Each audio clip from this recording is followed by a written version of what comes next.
ER Yadav Entertainment. Music by Sanskrit Nirmali Bihar. अभी आप सुन रहे हैं अमलेश राजा यादव को। SK Cabin Mix, SK recording studio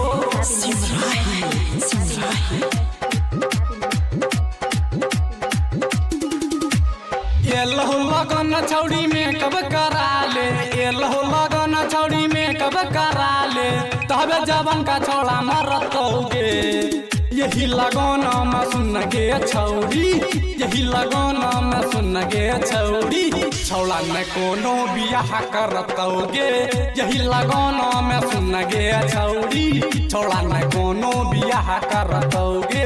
यही लगन में सुन गे छौड़ी, छौड़ा में कोनो बियाह करतो।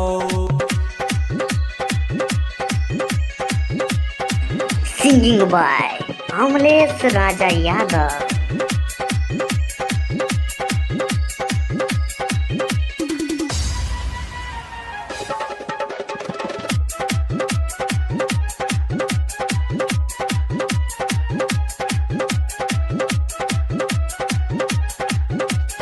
SK Cabin Mix, SK Cabin Mix, SK Cabin Mix, SK Cabin Mix। शादी लगत हो मन खुश हेतौ, ए तो खूबे मजा गे सैया तोहर रोज खिएतौ, छौड़ी तोरा खा जागे, छौड़ी तोरा खा जागे, छौड़ी तोरा खा जागे।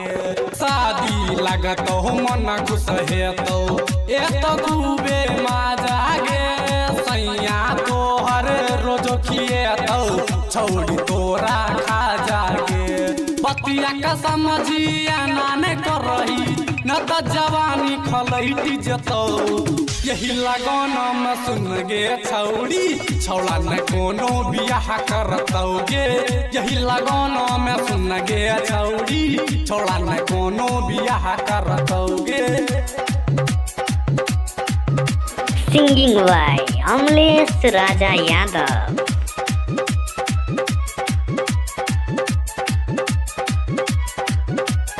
SK Cabin Mix, SK Cabin Mix, SK Cabin Mix, SK Cabin Mix, SK Cabin Mix।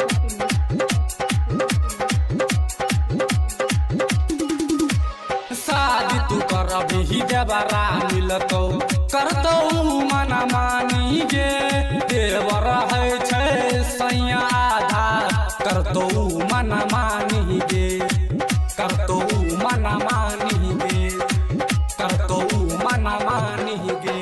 शादी तू करबही देवरा मिलतौ, करतौ मन मानी गे। देवर है छै सैया आधा, करतौ मन मानी गे। राइटर नीतीश पंडित गे छौड़ी, अब न तो हपे मरतौगे। यही लगन में सुन गे छौड़ी, छौड़ा न कोनो बियाह करतौगे। यही लगन में सुन गे छौड़ी, छौड़ा न कोनो बियाह करतौगे।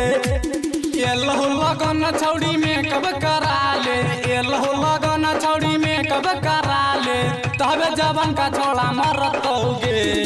यही लगन में सुन गे छौड़ी, यही लगन में सुन गे छौड़ी, छौड़ा में कोनो बियाह करतौगे। यही लगन में सुन गे छौड़ी, छौड़ा में कोनो बियाह करतौगे। यही लगन में सुन गे छौड़ी, छौड़ा में कोनो बियाह कर